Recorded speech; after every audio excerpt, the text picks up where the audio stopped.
안녕하세요. 히즈앤더시티의 희즈입니다. 저한테 달렸던 악플 중에서 가장 많은 악플이 너무 성형을 많이 했다, 못 알아보겠다, 호박에 줄 긋는다고 수박 되냐, 막 이런 악플들이 있었어요. 근데 생각하시는 것보다 저는 성형수술을 많이 하지 않았습니다. 대신 조금 시술들을 좀 했거든요. 그리고 일단 저는 화면이랑 실물이랑 좀 많이 달라요. 자랑하는 건 아니고 실물이 더 낫다고 하는데, 어렸을 때도 마찬가지로 젖살이 더 많았을 거 아니에요. 그리고 방송을 주 6일을 만 5년 내내 KBS 기상캐스터로서 했었기 때문에 빨간 날 없이 일하는 저로서는 수술할 수가 없었습니다. 그때 한 거는 딱 하나 있긴 해요. 가슴 수술을 했었어요. 옆으로 돌았을 때 가슴이 너무 작아 보여가지고 제가 한 27? 이때 한국 나이로 27, 만으로 25, 이 정도의 가슴 수술을 했던 것 같아요. 근데 그때 넣었던 보형물이 암을 유발하는 보형물이라고 해가지고 정확히 10년 뒤에, 11년 뒤에 어쩔 수 없이 다시 수술을 했답니다. 근데 이제 좀 나이가 들면서 저의 미의 기준이 달라져가지고 저는 가슴을 큰 거를 좋아하질 않아요. 옷태가 조금 이렇게 슬림하고 여리여리한 핏을 좋아해가지고 가슴을 한 컵을 줄여서 수술을 했던 것 같습니다. 가쁜 제가 가슴 얘기를 하려던 게 아닌데 성형 의혹을 너무 많이 받다 보니까, 그래서 어찌됐든 저는 자연스럽게 티가 안 나게 되도록 고급스러운 귀티가 나는 거를 그냥 살리고 그렇게 시술이나 수술을 하자 주의여가지고, 제가 지금까지 했던 효과가 좋았던 시술이나 수술들, 관리들, 이런 거 쭉 한번 앞으로 적나라하게 풀어보도록 하겠습니다.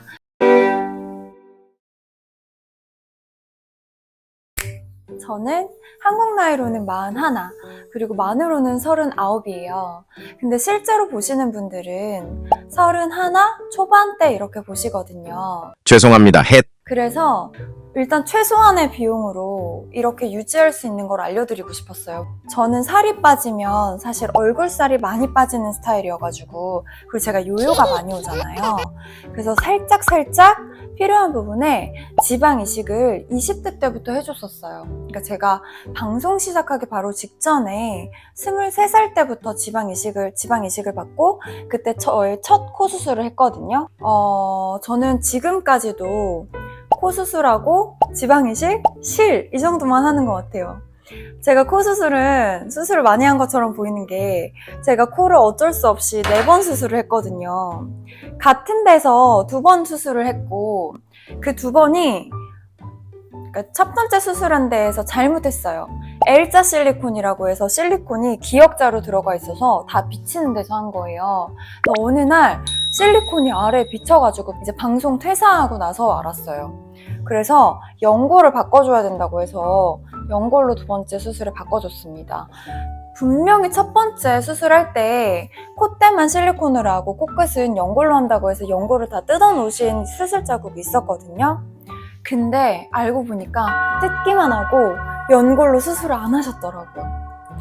그래서 이제야 얘기하는 거지만 사실 저는 코만 4번을 하는 게 쉽지 않았어요. 그리고 저 같은 경우는 요즘에 정말 많은 여기는 코 재수술을 잘한다, 여기는 눈 중에서 트임을 잘한다, 쌍수를 잘한다, 엄청 많잖아요. 근데 새로운 병원들이 많은데 제가 이제 나이가 들어서 그런지 아니면 제 성격이 원래 그런 건지 새로운 거에 그렇게 막 혹하지 않는 성격이에요. 그리고 좀 불안하다고 해야 되나? 새로운 곳은 오히려 조금 되게 마케팅 많이 하는 거 같고 불안해가지고 10년 전에 제 2번째 코 수술을 다시 해주셨던 곳에서 지방 이식을 했거든요. 원래 처음에는 눈이 너무 많이 꺼져가지고 다이어트를 좀 심각하게 해서 48, 47.5까지 내려가서 눈두덩이 지방이 많이 빠졌었거든요. 근데 여자는 제가 생각했을 때 눈이 꺼지면 나이가 들어 보이고 피곤해 보여요. 그리고 눈두덩이 지방 이식은 시간이 30분 정도밖에 안 걸리고요. 허벅지에서 정말 조금만 뽑으면 돼서 허벅지 저 같은 경우에 이번에 멍도 하나도 남지 않았었고요. 지방 흡입한 부분에 뭉침이나 부작용도 없어요. 제가 지금까지 총 한 3번 정도 했는데 한 바로 직후에도 멍이 없었거든요. 그래서 아주 강추하는 시술입니다. 뭐 어떤 분들은 지방이 무거워서 나이가 들면 처진다, 무거워진다, 뭐 심부볼이 생긴다, 막 이런 무서운 괴담들 많잖아요. 근데 저는 지방 이식을 23살 때부터 했으니까 지금 거의 한 17년? 이렇게 오래된 거거든요. 중간에 너무 많이 넣어서 잘못돼서 다 녹인 적도 있었고 정말 많은 한 5번 정도 했던 것 같아요. 근데 저 같은 경우는 정말 바로 하고 나와서도 티가 안 나게 자연스럽게만 까는 스타일이에요. 풀 페이스도 100만 원 정도밖에 안 하잖아요, 1회에. 그러니까 어떻게 보면 좀 걱정 안 하고 해보셔도 될 것 같아요. 지금 17년이 지났는데 저한테는 어떤 레이저나 어떤 것도 하지 않았는데 저한테 심부볼이 없잖아요. 그리고 처진 것도 없어요. 눈두덩이에 지방을 많이 넣지 않고 살짝 넣기 때문에 눈 처짐 현상도 없었고요. 아무튼 좋았습니다. 저희 엄마 제가 하안검이랑 눈썹 거상 시술 해드렸었잖아요. 근데 저한테도 눈 밑 지방 분luc이 한쪽에만 시작이 된 거예요. 제가 손으로 치는 이곳. 여기가 피곤해 보이고 푹 패이고 되게 피곤해 보였거든요. 근데 저는 진짜 살이 많이 빠져서 볼살이 퀭해져서 볼에 지방 이식만 하면 되는 줄 알았어요. 엄마 따라서 다녀보니까 제가 이제 불룩한 지방이 시작돼가지고 저보고도 지방 재배치를 해야 된다는 거예요. 근데 어떤 곳에서는 해야 된다, 어떤 곳에서는 안 된다 말이 굉장히 많았는데 결국은 제가 마음을 굳힌 게 어떤 곳에서 그 얘기를 하셨어요. 다른 병원에서는 이런 얘기를 안 할 텐데 눈밑 지방 배치는 태어나서 살면서 한 번 정도밖에 수술을 못 한다고 봐야 된다. 그래서 제가 신기했거든요. 왜냐면 눈썹 거상도 그렇고 다 살면서 여러 번 할 수 있어요. 심지어 거상도 2번 이상 할 수 있다고 저는 알고 있거든요. 그래서 제가 왜 그러냐 그랬더니 눈 밑에 여기가 무슨 샘 같은 지방 주머니가 있대요. 그래서 그게 불룩해지는 거라 심해지면 그거 자체를 빼내야 되는 건데 그 다음에도 지방은 서서히 다시 찰 거라는 거예요. 그래서 최대한 심하지 않을 때는 그 튀어나온 아랫부분이 꺼져 보이니까 그 아랫부분에 살짝 필러를 채우던가 이런 식으로 수술을 하는 걸 지연을 시키다가 처음에 이제 안 되겠다 싶으면 지방을 녹여서 살짝 뽑아보고 그거는 절개를 하지 않고도 가능하다고 하시더라고요. 그래서 꼭 절개를 내서 전체를 다 드러내고 지방 재배치를 하는 게 되게 간단한 수술처럼 보이지만 흉도 없고 그렇지가 않습니다. 살면서 한 번밖에 못하기 때문에 제가 알고 있기로는 늦게 해주시면 좋을 것 같습니다. 우리 더 많은 얘기는 준비하면서 해볼까요? 지금 너무 쌩얼이라서 좀 화장도 하고 이쁜 상태로 더 얘기를 하고 싶네요. 최근에 그 지방 이식 10월 3일날 개천절날 하고 나서요. 제가 며칠 있다가 마카오 여행을 떠났어요. 근데 같이 여행을 떠난 사람들이 한 9명 엄청 많았는데 누구도 제가 얼굴에 뭘 한 거를 모르고 이뻐졌다? 얼굴이 뭔가 이목구비가 더 뚜렷해 보인다. 이런 피곤해 보였었는데 더 생기가 있어 보인다. 이런 얘기를 해주셨었어요. 그래서 제가 굳이 제가 좋은 얘기를 듣는 입장도 아니고 굳이 이런 거를 공유하지 않고 저는 조용히 그냥 나만 그냥 조용히 살자 이런 거 굳이 공유했다가 안 좋은 얘기 듣고 이런 거 싫어가지고 안 했었는데 저로 인해서 좋은 정보를 얻어서 더 이뻐지시고 더 좋아지시고 했다는 얘기를 들으면 저는 뭐 착한 사람이라서가 아니고요. 그거 자체가 내가 누군가한테 도움이 됐다는 게 굉장히 저한테는 성취감으로 오더라고요. 일단 그래서 예전에는 저희 라이브를 보시는 분들한테만 제가 가끔 그때도 근데 숨기진 않았어요. 그때도 솔직하게 나 뭐 했다, 눈썹 거상했다 이런 거 얘기했거든요. 근데 마치 제가 뭘 항상 숨기는 것처럼 하는데 뭘 많이 한 게 일단 없고 코 수술을 세 번째, 네 번째 한 게 제가 SNS를 안 하던 시절. 그러니까 네 번째 수술은 작년에 8월에 해가지고 어디서 했다고 얘기를 해드렸고요. 뭐 라이브를 안 하니까 댓글로 물어보시면은. 세 번째 수술은 21년도에 화이자 백신 두 번째를 맞고 부작용이 생겼어요. 그래서 제가 반쪽이 다 부어올랐습니다. 한 달 내내 항생소염제를 먹었는데도 가라앉지가 않는 거예요. 그래서 외과에 가서 긁어냈어요. 긁어냈는데 입술 위로 찢어버리고 코 밑으로 이렇게 찢어서 그 염증을 파고 해가지고요. 이쪽 반쪽 그 살이 이렇게 손을 넣어서 만져보시면 통통해요. 근데 이쪽은 통통하지가 않고 거의 위에 스킨만 있고 안이 너덜너덜 다 종이장처럼 얇아진 상태였어요. 그러니까 필요 없는 염증만 긁어낸 게 아니고 인대를 다치게 하고 제 살을 그냥 같이 다 긁어내 버린 거죠. 어떻겠어요? 이쪽으로 처음에는 침이 흘렀어요.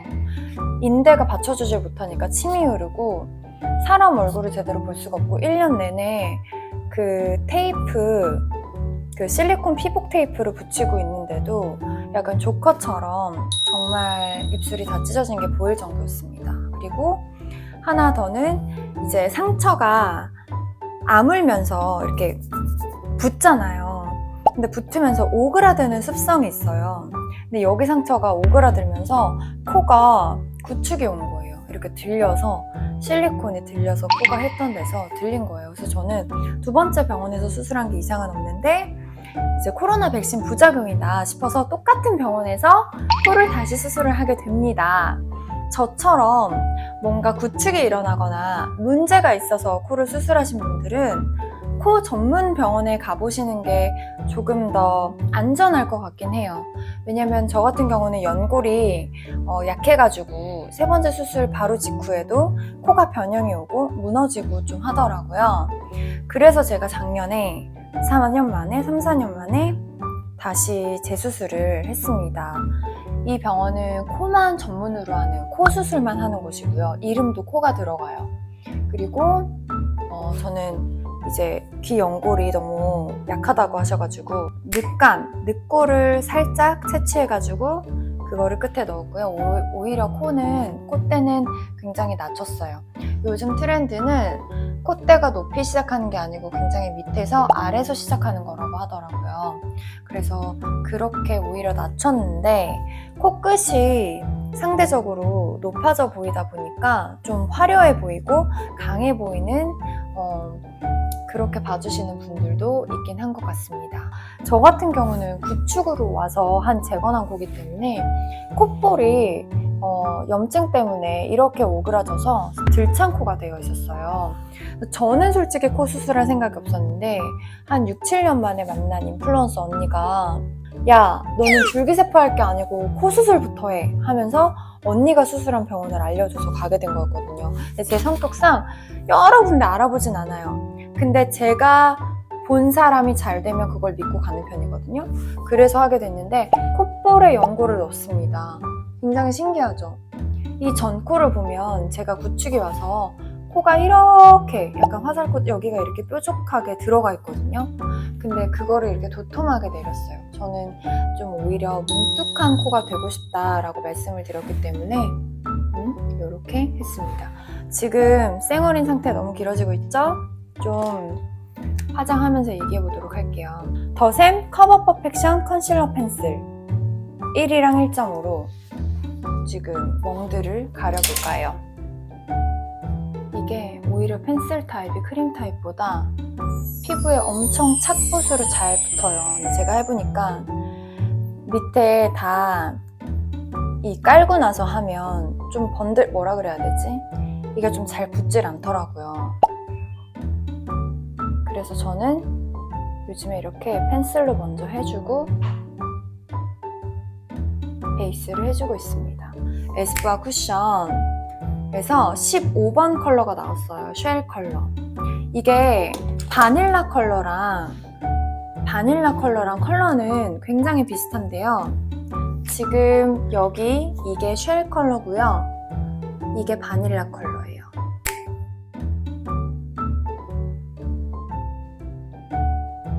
뭐 요즘에는 뭐 화장으로 가운데를 밝혀주고 뭐 화장법이 정말 쉐딩을 엄청 잘해가지고 정말 드라마틱하게 이뻐지시는 분들 많잖아요. 근데 어쨌든 저는 화장으로 변신할 정도로 아주 화장을 잘하는 편도 아니고 해서 조금씩 시술하는 거는 좋다고 생각을 합니다. 제가 쌍꺼풀이 자연이거든요. 제 거거든요. 근데 나이가 들다 보니까 그리고 피부가 얇다 보니까 25살 때부터 눈꺼풀이 처져서 쌍꺼풀이 잘 안 보이는 거예요. 근데 그거를 참다가 이제 다른 사람들은 안검하수 이런 수술을 하라고 하는데 저는 제 쌍꺼풀 자체가 굉장히 마음에 들었거든요. 근데 이제 여기 병원 선생님께서 너무 쉽다. 그냥 눈썹을 여기를 찢어가지고 살짝 찢어서 늘어난 부분만 엄마들 수술하는 거 있잖아요. 제가 엄마 수술 시켜드린 거. 그렇게 살짝만 이제 잘라내면 된다고 하는 거예요. 그래서 저는 눈썹 거상 시술이 정말 인생에 있어서 정말 만족하는 시술 중에 하나예요. 무엇보다 원래는 눈썹으로 눈을 떴었는데 그게 많이 줄어들었어요. 안검하수 수술을 한 건 아니었지만 눈이 가려지지 않아서 굉장히 편안했던 그런 기억이 있습니다. 나이가 들어서 눈이 처졌어요 하시는 분들은 안검하수 수술 또는 다시 찝는 수술 이런 것도 많이 하시지만 저 같은 경우는 그 전에 눈썹 거상은 정말 3번, 4번, 5번도 다시 할 수 있다고 해요. 그래서 눈썹 거상 굉장히 추천드립니다. 투크 도화밤 피치 컬러를 맨날 쓰고 있어요. 진짜 약간 뽀용해 보이는? 화면에 보일지 모르겠는데 굉장히 사람이 생기 있어 보여. 요즘에는 이거를 콧대 중간에 밑에 쪽에 이렇게도 같이 발라주시더라고요. 그러면은 콧대가 좀 중안부가 짧아 보인다고 해요. 그리고 이 다음에는 이거는 사실은 제가 일본에서 사온 거잖아요. 왜 좋은지 모르고 유명하다고 해서 사왔었는데 일본 분들은 스킨케어를 하고 나서 자기 전에도 끈적끈적거리는 게 싫어서 자기 전에 이런 파우더 타입의 스킨케어를 하고 주무신다고 하시더라고요. 이게 그 용도인데 저 같은 경우는 그냥 피니쉬 파우더로 사용해도 굉장히 좋았어요. 오히려 피부가 숨을 쉬는 느낌이고 많이 뜨지도 않고 그리고 이게 애기 궁둥이 퍼프 같은 이런 폭신폭신한 퍼프라 기분도 너무 좋고요. 이렇게 해서 유분기를 살짝 잡아주기가 너무 좋아요. 서핀 파우더라고 써 있습니다. 주사가 없는 그거기 때문에 제가 매일 하는 관리 중에 하나는 얼굴팩을 매일 해주는 것도 있지만 발 각질 관리를 많이 해주려고 해요. 저는 각질이 잘 생기는 편이에요. 그래서 샵에서 관리도 하고 다 하는데도 안 없어지거든요. 저 같은 경우는 유리아라고 연화제, 각질 연화제, 이건 다나큐어인데 유리아도 같은 성분이거든요. 유리아랑 이 고운 발크림 그리고 이 실리콘 이 발 덧버선 요거를 여행을 가든 친구 집에 놀러 가든 아니면은 저희 집에 있든 운동 끝나든 항상 이렇게 발라줍니다. 항상 이렇게 발라줘요. 코엔 리치 Q10 화이트닝 메디케이티드 딥 모이스처 크림. 근데 이거 코세에서 나오는 건데 코세가 좀 유명하잖아요. 요게 요 하나만 있는 게 아니고 10가지 종류가 있어요.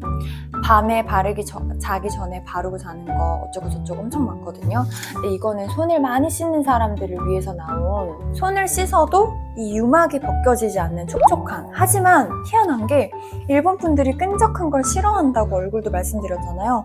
그것처럼 이것도 절대 끈적이지 않아요. 그냥 보습이 그냥 막이 씌워져 있는 느낌? 이런 거예요. 제가 쓰는 손발 관리템을 지금 말씀하는 중에 제가 가방 안에 What's in my bag을 하려고 했는데 이게 다 가방에서 나온 거거든요. 가방에 항상 이걸 가지고 다녀요.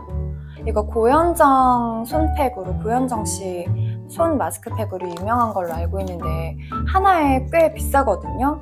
밀키 모이스처 핸드 마스크인데 이게 5장이 한 박스로 되어 있어요. 그리고 이렇게 열면은 이렇게 남자 손도 들어갈 만큼 크게 되어 있고요. 오른쪽 왼쪽에 딱히 되어 있진 않아. 근데 요거를 이렇게 쭉 뜯어서 손을 놓고 여기 스티커 있잖아요. 이걸로 이렇게 붙여주시면 되는 거예요. 그리고 제가 요즘에 알았는데 이 하이라이터를 잘하면 좀 맑아 보이는 인상을 줄 수가 있더라고요. 진짜 사담인데요. 제가 눈썹 거상이 너무 티가 안 나게 잘 돼가지고 저를 싫어하던 사람들 있잖아요. 그런 약간 저한테 못된 짓 했던 사람들이 있어요. 그런 사람들까지 다 이 병원에 와서 거상 수술을 눈썹 거상을 했더라고요. 이렇게 눈끝이랑 눈 앞머리 이렇게 라운드로 돌아가고 이렇게 해주면 좋습니다. 이거는 되게 번외 얘기긴 한데 탈모약을 먹으니까 속눈썹 숱이 너무 많아져가지고 속눈썹 펌을 어저께 했는데 원래는 살짝만 꺾이던 것들이 완전 길어져서 완전 많이 부채처럼 꺾이는 거예요. 그래서 저 속눈썹 그 펌 해주시는 원장님이 속눈썹도 달라졌어 저한테 막 이랬거든요. 입술을 그리고 저는 다 좀 죽여주는 편이거든요. 처음에 가운데만 바르고 아래는 아래 삼각형 모양으로 더 뒤집어 까져 보이게 두껍게 이렇게 입술을 해줬습니다. 눈썹을 하면 되는데요. 머리처럼 눈썹도 이렇게 많이 빗어주면 좋다고 하더라고요. 저는 눈썹 이제 레이저를 해서 다 타버렸기 때문에 이것도 탈모약의 도움을 좀 받으려고 먹고 있는 것도 있거든요. 눈썹도 조금 다시 나는 것 같아요. 눈썹이 사람들이 부모님도 그렇고 진해졌다고 하더라고요. 지방줄기세포는 탈모 두피에 맞은 거 효과가 있었는데 배양된 걸로 맞았을 때는 바로 뽑은 거 말고 배양된 걸로 맞았을 때는 효과 없었거든요. 6번이나 맞았는데 배양된 거는 모낭을 충분히 자극시키지 못해서 별로 효과 없는 것 같으니까 나중에 탈모 치료하실 분들은 참고하세요. 모낭에 자극을 많이 주려면 자기 지방에서 바로 뺀 게 가장 효과가 좋은 것 같기는 해요. 그 줄기세포 했던 곳에서 제 이마 볼륨이 살짝 없는데 뭐를 넣으면 좋겠다고 하셔가지고 뭐 주베르 볼륨을 서비스로인가 그냥 넣어주셨어요. 근데 막 울퉁불퉁 결절이 생기는 거예요. 그게 눈에 보이고 심지어 그 결절이 살짝 아직도 남아있거든요. 그 스트레스가 엄청 오래 갔습니다. 근데 주베룩은 볼륨은 스킨은 좋다고 하던데 결절이 많이 생기기 때문에 절대 하시면 안 될 것 같아요. 근데 그렇게 결절이 많이 생기는 게 스컬트라도 많이 생긴다고 하고 그래서 좀 안 하는 게 좋을 것 같고 이렇게 소량으로 정말 얇은 필름 넣는 정도로 넣는 거는 필러도 괜찮은데 이마 같은 부위는 또 필러 자체도 무겁기 때문에 눈썹을 내리 누를 것 같아서 안검하수가 있는 분들이거나 눈을 뜨는 힘이 약하신 분들은 안 하는 게 좋을 것 같고 어쨌든 저는 지방이식 예찬론자입니다. 지방이식이 뭐 오래됐다, 다쳐진다, 흘러내린다 막 이런 괴담들이 정말 많은 걸로 알고 있는데 저는 정말 추천드려요. 무슨 어떠한 콜라겐 부스터 뭐 이렇게 넣는 것보다 그것도 사실은 내 몸이 아닌 화학물질이잖아요. 그것보다는 저는 제 몸에서 나온 걸 좋아하는 편이에요. 그래서 그동안도 남들 다 하는 뭐 리쥬란이든 뭐 무슨 레이저건 뭐건 하지 않았던 게 그 레이저가 결국은 제가 화장품 공부할 때 배웠는데 얼굴의 온도를 떨어뜨려야 모공도 작아지고 피부도 세포도 더 어려지거든요. 얼굴의 온도가 높아지면 결국은 잠깐은 제가 항상 옛날에 오징어 굽는 거에 비교를 했는데 생물 오징어나 생고기는 엄청 탱탱하고 쫄깃쫄깃하잖아요. 잘 칼로 안 썰리잖아요. 근데 이 고기를 불판에 굽는 순간 찌직찌직하면서 겉은 바짝하게 이제 타죠. 바짝하게 하지만 안에서는 육즙이 빠진단 말이에요.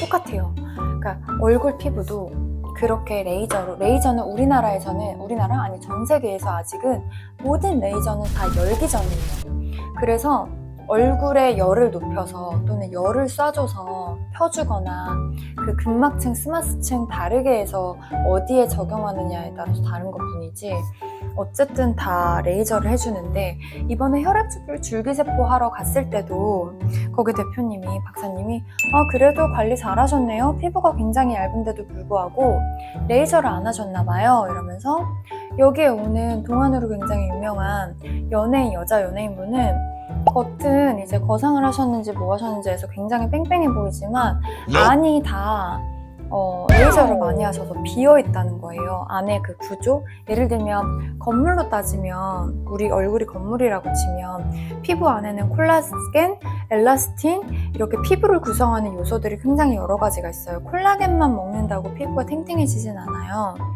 근데 이제 열을 가해주면 그런 것들이 다 무너지거든요. 마치 아파트 무너질 때 그 구조를 튼튼하게 안에서 무너지는 것처럼.